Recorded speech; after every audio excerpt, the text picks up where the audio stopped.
皆さんこんにちは、ネストリングスです。今回も我々が普段大会用に作っているガチデッキを使ったバトルをしていきたいと思います。今回は本来参加するはずだったんですが、急遽来れなくなってしまったつぶやきさん太郎のデッキをちょめまるさんに使ってもらって、私野水渡とバトルしていきたいと思います。それではやっていきましょう。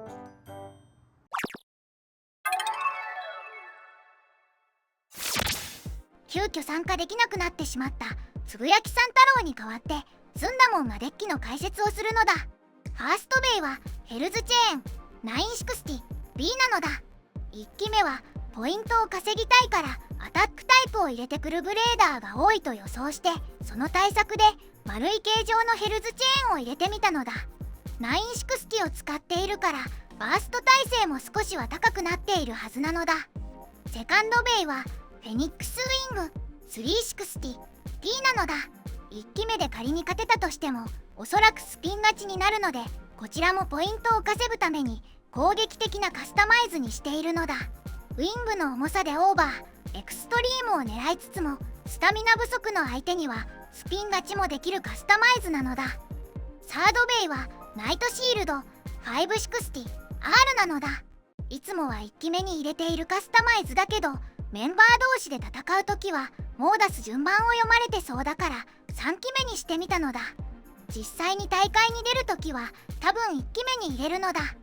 ナイトシールドの防御力を生かして相手のアタックを防いだり、ラッシュが動き回ることでアタックをかわすことができたりするのだ。またラッシュのスタミナが高いことと姿勢を正したときに相手をスタジアムに叩きつけやすいことなどもあって、スピンフィニッシュでも十分勝つことができるのだ。さらにアタックでオーバーやエクストリームを取ることもできるので、様々なベイに対応できると思っているのだ。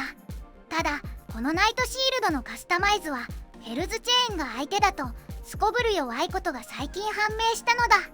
ヘルズチェーンと当たらないことだけを祈るのだ。新パーツのユニコーンスティングと GP も使ってみたかったけど、まだ自分で試せていないからユニコーンが出る前のパーツでの 3on3 デッキになっているのだ。今回はこの3機で戦っていくのだ。はい、ということで今回野水渡が使う 3on3 デッキがこちらになります。カスタマイズとデッキの順番すべて前回の動画で使用したものと同じなので、詳しくはそちらをご確認ください。それではバトルに行きましょう。シュートポジションを決めるじゃんけんをします。最初はグー、じゃんけんぽい。つぶやきさん的にはやっぱ左よね。そうだね。左でお互いのファーストベイ、せーの、じゃん。ヘルズチェーン 960B。 フェニックスウィング 360B。 ファーストバトルレディーセット、3、2、1、ゴーシュー。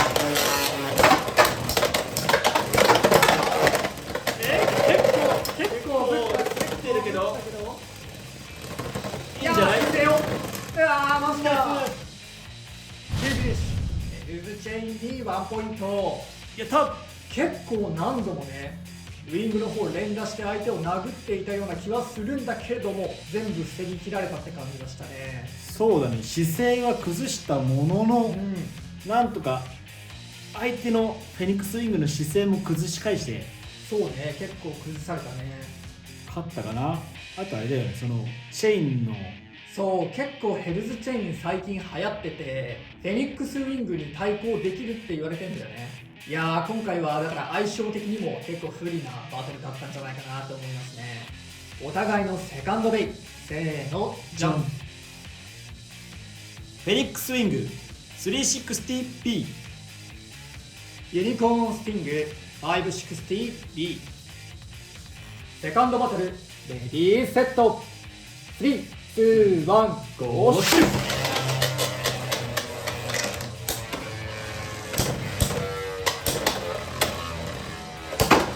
さあ始まらいけるか。いや、ちょっと持久力不足な感じが否めない。スタミナを奪え、アタックしてスタミナを奪うんだ。いやー、このエクストリームラインに当たった時もね、持久力削られてるね。オッケー、いいよいいよ。姿勢を崩した。頑張れ。いや、戻った。あ、いいぞ。あオッケー、インフィニッシュ。ユニコーンスティングに1ポイント。いやーなんかユニコーンのいいとこ出た感じがしたね。ニコン勝てるね。勝てるね、全然勝てるよ。相手の姿勢を崩して、まあね、ちょっと自分の方もフラフラではあったけれども、最後はね、相手は P だけど倒すことができてスピンフィニッシュだったね。いや、こっち勝てるかなと思ったんだけどね。そうね、だいぶ不利かなと思ったんだけど、いい感じだったね。最後逆転されたね。ね、お互いのサードベイ、せーの、じゃん。ナイトシールド 560R。 ヘルズサイズ 960O。 サードバトル、レディーセット。3、2、1、ゴーシュー。危ねえ。さあ逃げて真ん中戻ってくる。いいよ。あ、いいね。外す。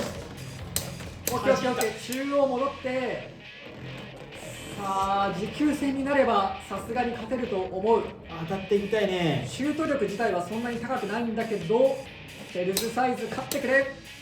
あとは寝かされないかどうかだね、こっちが。頑張れ。ステンフィニッシュ。ヘルズサイズに1ポイント。序盤ね、攻撃をうまいこと、かわすというか、いい位置で当たらなかったから勝てたかな。サードバトルでも勝敗が決まらなかったので、敵の順番を入れ替えて続きからやっていきたいと思います。お互いのフォースペイ、せーの、じゃん。ナイトシールドユニコーンスティング。フォースバトル、レディーセット。3、2、1、ゴーシュー。さあ追いかける形になったさ。いや今攻撃で飛ばしたな。飛ばすんじゃなくて持久してほしい。いいよ。下を殴ったね。いいね。いやーそれは違うんだ。いいよ。それは違うんだ。姿勢を崩せ。だからいやー足らない。ナイス。でフィニッシュ。ナイトシールドに1ポイント。やった。いややっぱそのないとね、結構持久力もあるよね。そうだね。相手の姿勢も崩せるしね。そうね。いや壁とかに当たってね、スタミナ不足になっちゃったな、こっちは。強いね。いやでも正直つぶやきさん太郎以外ほとんど使ってる人を見ないイメージのカスタマイズだけど、本当に結構強いね、それね。そうだね。お互いのフィスベイ、せーの、ジャン。ヘルズチェイン。ヘルズサイズ。フィフスバトル、レディーセット。3、2、1、ゴーシュー。危ねえ。そっち側危ないよ。当たらんかったか。さあただこっちね、ボールじゃなくてオーブだからね、その辺も気になるとこ。お互い960とヘルズ同士ではあるが、チェインとサイズ。これはあれですね。持久戦になりますね。そうね。さあ持久戦してほしいね。なんかバチーンとかいうのはやめてほしい。そうね。ミラクルに飛んでくのはちょっと。ただこっちの方が若干回転力が。いやでも真ん中にいるんだよね、そっちの方が今のとこ。いいよ。姿勢崩した。まずい。オーブだとね、こういう時に戻せない。頑張れ。これはもうもう当たらなくていいよ。これ当たらなはまずい。くていいよ。一番ダメなパターン。当たらなくていいよ。一番ダメなでも当たっていいかな。ちょっと危ない。ナイス。ステージフィニッシュ。ヘルズチェインに1ポイント。やった。いやーそのチェイン結構やっぱ強いね。ね B と O の差も如実に出たかなって感じがするね。お互いの6ベイ、せーの、じゃん。フェニックスウィング。フェニックスウィング、全く同じカスタマイズ。6バトル、レディーセット。3、2、1、ゴーシュー。危ね。頑張れ。危ねえ。危ないことした。おお、また帰ってきた。いやー、いいぞ、崩しちゃった。ナイつぶやきさん太郎のフェニックスウィングに1ポイントということで、この 3on3 バトルの勝者はつぶやきさん太郎とチョメマル。ス。やったー。はい、ということで今回は 3on3 バトルやってきましたが、いかがだったでしょうか。いや、いい勝負だったなと思うね。そうだね。6バトルまでいったからね。そうね、長いバトルにはなりましたが、いやー最後ね、フェニックスウィング対決、同じカスタマイズ同士でね負けてしまいましたね。まああれはね、どっちが勝ってもおかしくないから。まあ2回ぐらいねエクストリーム取れそうな場面もあったからね。そうだね、こっちがねリバースしてくれたからよかったけど、それがなかったら負けてたからね。そうね、まあ結構分かんない勝負だったかなとは思いますが、今回一番活躍したのはやっぱりこうヘルズチェインだったかなって思いますね。そうだね、やっぱねヘルズチェーンはねだんだんとねやっぱ評価が上がってきてる、そうね、ブレードだと思う。どっちかっていうとやっぱこうスタミナ運用よりも最近はディフェンス運用みたいな感じでの採用が多いイメージがあって、結構いろんな大会の結果とか見てもチェインが入ってるデッキがまあ優勝してたり優勝してないにしても入賞のデッキの中にいたりして、まあ、ちゃんと流行ってる感というかヘルズチェイン使ってる人が増えてるなっていう感じはしたね。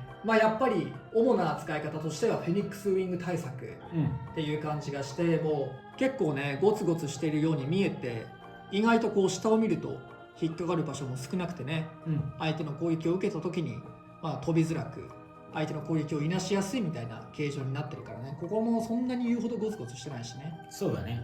あと960がね登場したことでバーストのリスクもね下がってるっていうのがね強みだよね。そこが一番正直大きいよね。ヘルズチェインってさ、なんかそこまで悪いブレードではなかったんだけど、俺使ってても思ったけど結構バーストするなと思ってたのよ。だから負け筋、アタックに対する負け筋が結構顕著に現れてるな感があって、まあ、それを960で補うことができるっていうのも強みの一つなのかなと思ったね。そうだね。本当にでも960つけてるベイなかなかバーストしないからね。まあ、しないわけじゃないんだけどね。まあもちろんねチェインも他の人のカスタマイズが全部960かと言われると360とか、そういうのを使ってる方もいるんですけど、まあ、どっちかっていうと960の方が強いのかなという感触はありますね。まあ相性次第ですけど、でまあ今回ね、まあ、こっちが O だったっていうこともあるけど、まあ、サイズにも O のサイズにもああやって相手の姿勢を崩して勝つこともできるから、いやチェインも結構いいブレードだなっていう評価がぐんぐん上がってるなと思いますね。そうだね。まあ、やっぱ使い方とかカスタマイズが見つかれば活躍するし、環境によってね、今回のチェインとかそうだけど対戦環境で流行ってるウィングとかアタックが流行ったら他のカスタマイズ流行るかもねみたいな話してたけど、まさにチェインとかあとはナイトシールドとか、そういうのがだんだん数を増やしてきてて、そう思うとやっぱ環境的にはいいバランスになってきているのかな。そうね、まあ強いて言うなら恋する、まあこのユニコーンスティングもね今回ディフェンスとして運用したんだけど、こいつらは別にディフェンスタイプではないそうですね。ディフェンス運用って言ってるけどお前らはバランスタイプなんだよねっていう、ね、話なんだよね。そうね、バランスはいいんだけど、その商品とかパーツとして見ると、ディフェンスタイプのブレードだけちょっと物足りない感はするかな。ナイトシールドだけなイメージはあるね。やっぱね前も言ったけどね、ほぼほぼカウンタータイプなんだよね。このスタジアムだと、そもそもディフェンスしててもすごい速度でぶつかられたらオーバーしちゃうよねみたいな感じで、アタックされたらやり返すぐらいの気持ちのやつらしかいないっていうか、それしか成立しないのかなみたいな風なイメージはちょっと思ってしまうところはあるね。カウンターしかないそうでもまあこいつとかはさ結局そのバランスタイプだけどディフェンス運用ができてるわけだから、別にそのカウンターだけがディフェンスの全てじゃないと思うんだよね。いなしが欲しいよね。そうなんだよね、まあそれを出すとスタミナ運用で使われてみたいな風に環境ぶっ壊れてみたいな、そういうのを結構懸念してるのかなとは思うんだけど、ああそういうことか。まあでもバランスは良い方ではあるかなと思うね。そうだね。そしてこういうディフェンスタイプが流行ると今度はスタミナタイプでこれを倒すっていうような環境になるから、確かに環境自体はかなりいい方向に来ているのかもね。まあ、ウィングのおかげ感が結局ウィングのパーツだもんね、960も。まあそうだね。フェニックスウィングが出たことで、まあ、フェニックスウィングに対抗する手段が出てみたいな感じで、まあ、いい意味でフェニックスウィングが環境を変えてくれたなっていうのは今回のバトル通しても感じましたね。まあそんな感じで大会の環境とか考えてベイをカスタマイズするのも面白いので、皆さんもね自分なりのガチの 3on3 デッキを使ってバトルしてみても面白いと思うので、ぜひやってみてください。ということで、この動画が良かったらグッドボタンとチャンネル登録よろしくお願いいたします。それではまた次の動画でお会いいたしましょう。バイバイ。バイバイ。